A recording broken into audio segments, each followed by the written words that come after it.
Quand on écrit, on montre un certain style d'écriture.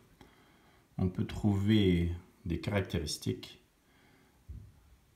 en regardant certaines choses spécifiques, comme par exemple l'inclinaison des lettres.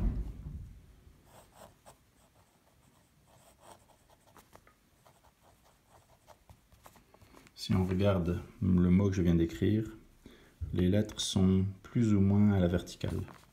Je pourrais écrire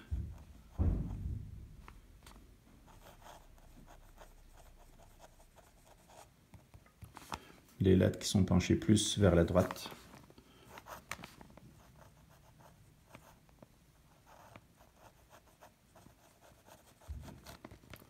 Ou les lettres qui sont penchées plus vers la gauche.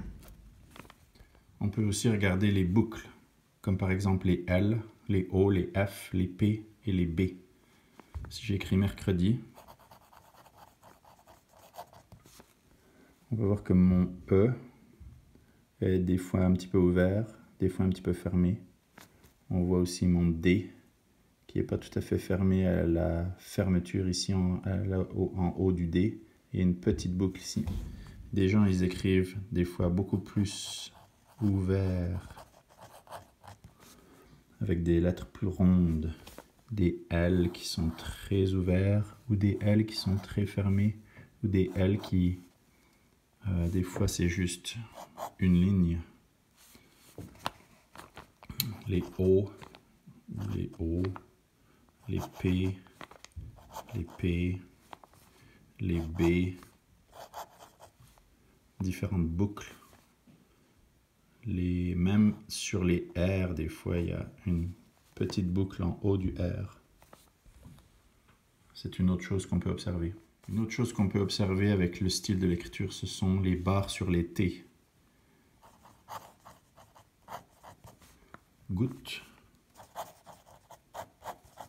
Goutte.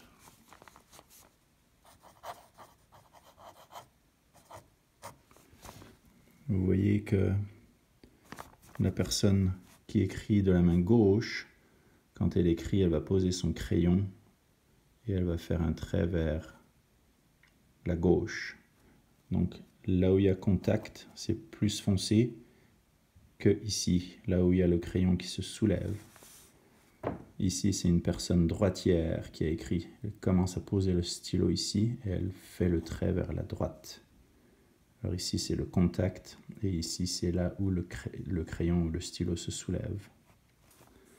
Quand c'est juste un T, des fois, il y a des T qui sont penchés, des T qui sont droits, des T qui vont vers la gauche. Des fois, il y a des T qui sont connectés avec la barre qui est connectée, le stylo ne s'est pas soulevé. Une autre caractéristique qu'on peut regarder, c'est l'espacement entre les lettres. La petite fille va à la piscine. On peut regarder l'espacement. Des fois, il y a beaucoup d'espace, des fois, il y a moins d'espace. Et on peut comparer avec une note qu'on pourrait trouver sur la scène d'un crime. On peut regarder aussi la hauteur des lettres et comparer la hauteur des lettres avec les autres lettres. On peut regarder jusqu'où descend le P, jusqu'où monte le T. Est-ce que la hauteur est toujours au même endroit ou est-ce qu'il y a des fois il y a des L ou des autres lettres qui descendent plus basses ou qui montent plus hautes. On peut regarder la taille des lettres.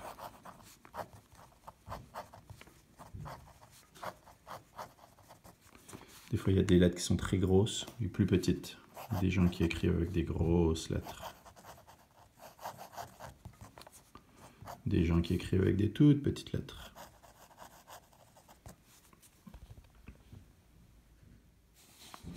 On peut regarder aussi la combinaison entre les lettres qui sont écrites en cursive et les lettres qui sont écrites en script, comme par exemple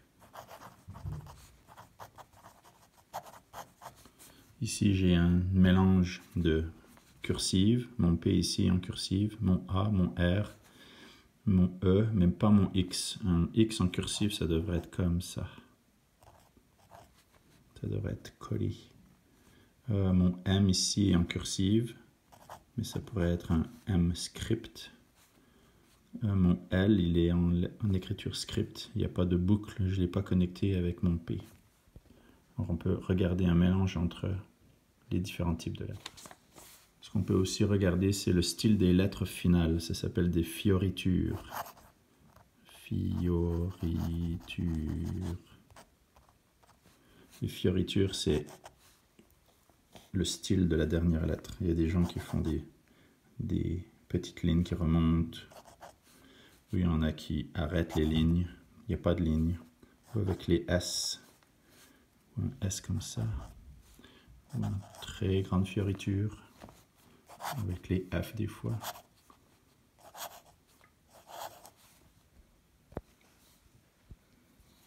Chaque lettre peut avoir une fioriture.